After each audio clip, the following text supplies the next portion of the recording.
할렐루야. 사랑하는 성도 여러분, 오왕동 목사입니다. 5월은 가정의 달입니다. 가정의 소중함이란 이 세상의 그 무엇과도 바꿀 수가 없습니다. 뿐만이 아니라 아무리 강조해도 지나치지 않습니다. 하나님의 축복이 여러분과 여러분의 가정 위에 함께 하시기를 축원합니다. 그러기 위해서 오늘 저는 여러분들에게 여러분의 가정이 나아가야 할 방향인 가정 선언문에 대해서 말씀을 드리려고 합니다. 오늘 시편 128편은 성전시 중에 하나입니다. 이스라엘 백성들은 성전에 들어갈 때마다 여호와를 경외하며 그의 길을 걷는 자마다 복이 있도다 라며 하나님께 그들의 믿음을 고백하고 찬양을 드리면서 나아가 예배를 드렸습니다. 오늘 우리도 이런 진실한 고백과 아름다운 찬양 그리고 절절한 마음을 가지고 기도하면서 하나님께 나아가야 하겠습니다. 그러기 위해서 첫째로 하나님의 축복에 감사하며 이를 사모하고 기도하며 나아가야 합니다.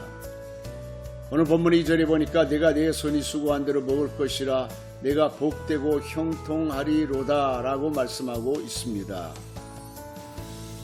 동서고금을 막론하고 안정된 삶을 살아가기 위해서는 반드시 경제활동을 통해 가족을 부양할 수 있는 소득이 있어야 합니다.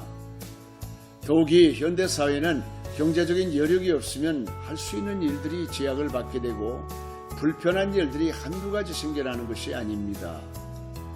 그런데 가만히 생각해 보면 오늘 우리는 넉넉한 환경은 아니더라도 각자 나름대로 하나님의 축복을 누리고 살아가고 있습니다.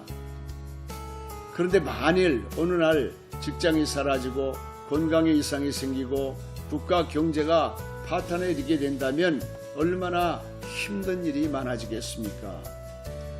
그러기에 내가 힘들게 일해서 얻어지는 결실도 내가 애쓰고 수고해서 얻어지는 열매도 귀하지만 그러나 그렇기 때문에 당연한 것이 아니라 그 위에 하나님이 여러분들에게 건강도 주시고 직장도 주시고 사업장도 경제 여건도 허락하셔야 가능한 일임을 깨달아야 합니다.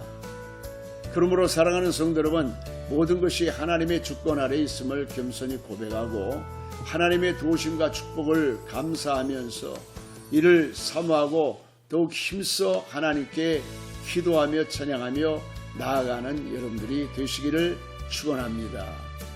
둘째로 가족의 건강과 화목을 위해 기도하며 나아가셔야 합니다. 오늘 본문 3절 4절에 보니까 내 집 안방에 있는 내 아내는 결실한 포도나무 같으며 내 식탁에 둘러앉은 자식들은 어린 감람나무 같으리로다. 여호와를 경외하는 자는 이같이 복을 얻으리로다 라고 말씀하셨습니다. 이 세상의 모든 사람들은 가정이 행복하기를 소원합니다. 그런데 안타깝게도 화목하지 못하고 불화한 가정들이 있습니다. 또 때로는 그 갈등과 고통이 깊어져서 치유와 회복의 기회조차 얻지 못하고 이별하는 가정들이 점점 늘어나고 있습니다. 이러한 세상에서 아내는 잘 익은 포도나무 같고 자녀들은 어린 감람나무 같고 남편은 든든한 울타리와 같은 화목한 가정이 있다면 이 얼마나 큰 축복이 되겠습니까? 사랑하는 성도 여러분, 이스라엘 백성들은 성전에 올라가면서 하나님, 복 있는 가정은 이런 가정입니다. 우리들의 가정이 이러한 가정이 되게 하여 주옵소서 하나님 앞에 기도하며 나갔습니다. 그러므로 여러분들도 오늘 이 5월이 가기 전에 하나님, 저도 이런 아내, 이런 남편, 이런 부모, 이런 자녀가 되겠습니다 라고 다짐하고 결심하고 선언하면서 나아가게 되어질 때에 하나님께서 반드시 여러분의 가정을 화목하게 하시고 이전보다 더욱 행복한 가정으로 만들어 주실 줄로 믿습니다. 마지막으로 다음 세대의 비전을 품고 이 땅에 평안과 번영을 위해 기도해야 합니다. 오늘 본문 5절 6절 말씀에 보니까 여호와께서 시온에서 내게 복을 주실지어다. 너는 평생에 예루살렘의 번영을 보며 내 자식의 자식을 볼지어다. 이스라엘에게 평강이 있을지로다 라고 말씀하고 있습니다. 유대인들의 마음에는 시온은 세상과 우주의 중심입니다. 그러므로 그들은 예루살렘의 번영을 구하며 그곳에서 자신들과 자신들의 자녀들이 영원히 평안을 누리고 살아가는 것이 그들의 평생 소원이고 민족의 염원입니다.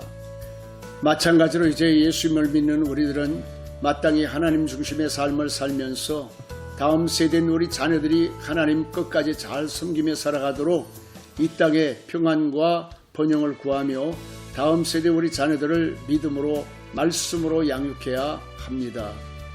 결혼한 지 얼마 안 되는 맞벌이 부부에게 당시 10개월 된 아이가 있었습니다.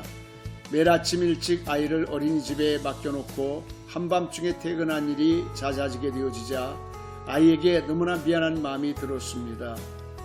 이를 두고 고민하던 부부는 어느 날 다음과 같이 결단하고 가정선언문을 작성을 했습니다. 첫째, 우리 부부는 자녀를 잘 돌보기에 이제부터 남편은 돈을 벌고 아내는 가정에서 자녀를 키우는 일에 전념하겠습니다. 둘째, 우리 부부는 자녀를 성적 위주, 경쟁 위주로 키우지 않고 하나님의 말씀으로 훈계하고 양육하겠습니다. 셋째, 우리 가정은 범사에 주님의 공급하심에 의존하고 살아가겠습니다. 넷째, 저희는 이 가정선언문을 지키기 위해 더 좋은 주권과 사회적 지위, 경제적 이익을 주님 앞에 내려놓겠습니다. 다섯째, 우리 부부는 어려울 때에 불평하지 않고 서로 의논하며 걱정하지 않고 기도하며 문제를 해결해 나아가겠습니다. 아멘. 이러한 결심과 결단은 치열한 경쟁사회 속에서 살아가면서 결코 쉬운 일이 아닙니다. 그러기에 우리는 하나님의 말씀대로 사는 일을 다짐하고 결심하고 또 선언할 필요가 있는 것입니다. 그러므로 여호수아도 가나안 세대에게 너희가 섬길 자를 오늘 택하라.